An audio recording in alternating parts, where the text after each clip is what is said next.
영계에서 만난 사람들. 이상원 선생. 히틀러. 순환, 고난의 연속의 장면. 구독, 좋아요는 많은 힘이 됩니다. 여러분의 가정에 하늘 부모님의 축복이 있기를 바랍니다. 히틀러는 유대인들을 아주 잔인하게 처형한 장본인이다. 역사 이래 이와 같은 끔찍하고 잔악무도한 학살자는 없었을 것이다. 나는 그가 악당의 무리들 속에 살 것이라고 생각했다. 나는 여기저기 다니면서 내가 궁금해하던 인물들을 찾기에 바빴다. 어느 지역을 지나가는 도중에 나는 유대인들 무리들이 저 자를 죽여야 한다 고 외치는 소리를 들었다.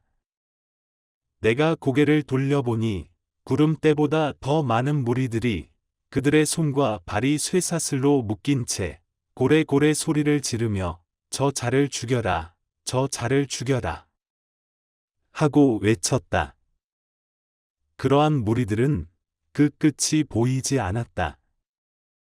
그런데 저 자를 죽이라고 하는 그 자는 누구이며 어디에 있는가를 살펴보았지만 그는 보이질 않았다. 그런데 군중들은 계속 외치고 있었는데 그 중에는 피투성이가 된 자, 끌려다니는 자들의 행렬이 즐비하게 있었고 마치 전쟁터의 비참사 그 자체였다.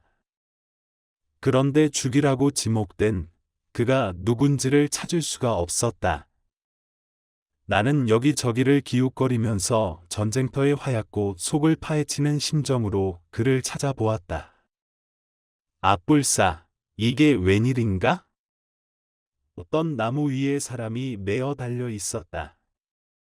그것도 홀딱 벗겨서 매달아 놓았는데 군중 속에 휩싸여 있어서 잘 보이지 않았다.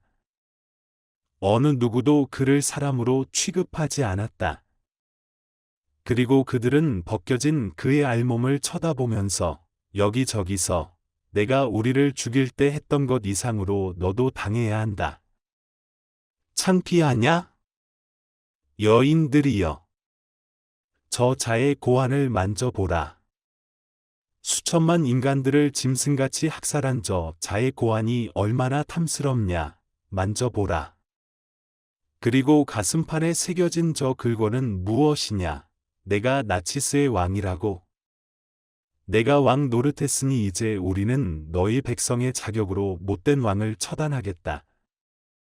내 평생토록 수치스런 모습 그대로 살지어다. 라고 외쳤다. 갖가지의 욕설들, 저 자의 눈을 빼라. 저 자의 털을 뽑아라. 머리털에 불을 붙여라. 잘 타겠구나.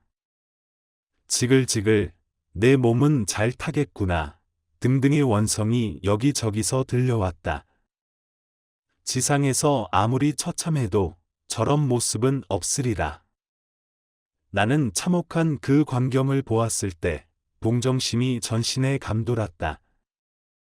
그러나 내가 그를 도울 경우 나는 그들에게 몰매를 맞아 죽을 것 같다. 그날 나는 처참한 그의 모습을 보면서 아무 말도 못하고 그냥 돌아왔지만 목이 메이고 마음이 아파 견딜 수가 없었다. 누구를 먼저 회개시켜야 할까? 누구를 붙들고 하나님을 알게 하고 참부모님 사상을 이야기할까? 지금 나에겐 아무런 해결책이 떠오르지 않았다. 고민 끝에 나는 하나님께 기도를 드렸다. 하나님, 처참한 이곳에 먼저 온 자로서 저 고난 속에 헤매는 저 백성들을 어떻게 해야 합니까? 라고 간절하게 하나님께 기도를 드렸다. 그러자 상언아 하는 하나님의 음성이 들렸다. 내 마음을 하나님이 이해하노라. 그러나 그들은 그에게 맺힌 각자의 한이 있기 때문에 한이 풀릴 때까지 기다려야 한다. 지금 당장 그 자, 히틀러를 용서하라고 하면 그들은 아마 너를 죽일지도 모른다. 기다려라. 그리고 히틀러는 자기의 지상 삶의 대가를 치루어야 한다. 죄에는 탕감이 있지 않느냐. 그곳을 지날 때마다 너의 마음이 아플 것이다. 그때마다 그들을 위해 기도해주고 위로해 주어라. 얼마나 억울한 한이 쌓였겠느냐. 그 한이 어느 정도 풀려야 그들의 마음이 잠잠해질 것이다. 라고 하였다. 그런데 나는 히틀러와 어떻게 대화를 할 수 있을까 하고 여러 가지로 많은 생각을 했다. 나는 그곳을 수차례 찾아가 보았지만 그곳에는 항상 같은 참상이 반복되고 있었다. 일부의 무리들이 소리를 지르다 지치면 또 다른 무리들이 모여들어 같은 참상을 계속 이어가고 있었다. 어느 날 나는 그 군중 속에 들어가 한 젊은 여인을 만났다. 그 여인은 가냘프지만 외모는 그런대로 괜찮았다. 나는 그녀에게 당신은 어떻게 처형당했소? 라고 했더니 그는 나에게 고개를 돌리며 왜 묻느냐? 묻지 말라고 했다. 그래서 나는 하나님께서 가르쳐 주신 방법을 사용해 보았다. 나는 그녀에게 얼마나 억울했느냐? 얼마나 마음이 아팠소? 동정이 가오. 라고 했더니 그는 나에게 내가 저 자처럼 당했소. 라고 했다. 그건 무슨 말인가 하면 여자의 나체를 홀딱 벗겨놓고 그냥 죽이는 것도 아니고 자기들이 실컷 구경을 한 후 커다란 광에 가둬놓고 또 열어보았다는 것이다. 그리고 그런 일이 여러 차례 반복되어 모습이 처참해진 후 독가스로 자기를 숨지게 했다는 것이다. 그런데 알몸으로 서 있는 히틀러의 모습은 모든 사람들의 원한의 대상이었던 복수의 칼을 든 자들의 원성이 하늘을 찌를지라도 그는 어쩔 수 없이 견뎌야 했다. 그것은 육체를 가진 인간으로서는 도저히 상상할 수 없는 일이었다. 또 한 사람의 이야기를 들어보자. 이 사람은 쇠고랑을 손에도 발에도 그냥 차고 있었다. 내가 가서 얼마나 힘이 듭니까? 얼마나 고통스러우냐? 고 위로했더니 저 자가 우리들을 도망가지 못하게 하고 자기들의 요구에 따라 살기를 원하기에 쇠고랑에 묶인 채 살았지만 그들은 우리의 종족을 자기들의 원수로 생각했기 때문에 우리들은 살아남을 수가 없었소.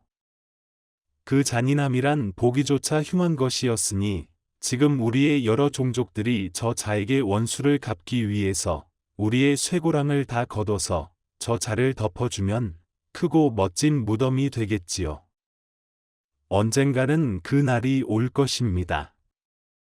그리고 우리 모두는 저 자를 갈아서 가루로 만들어 마시자고 결의하고 있습니다.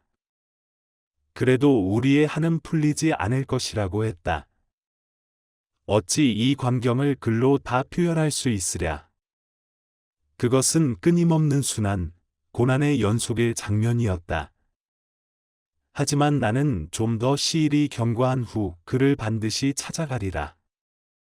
지금의 형편으로 볼 때 히틀러를 만나려면 먼저 주위 사람에 맺힌 한이 잠잠해질 때까지 기다릴 수밖에 없었다.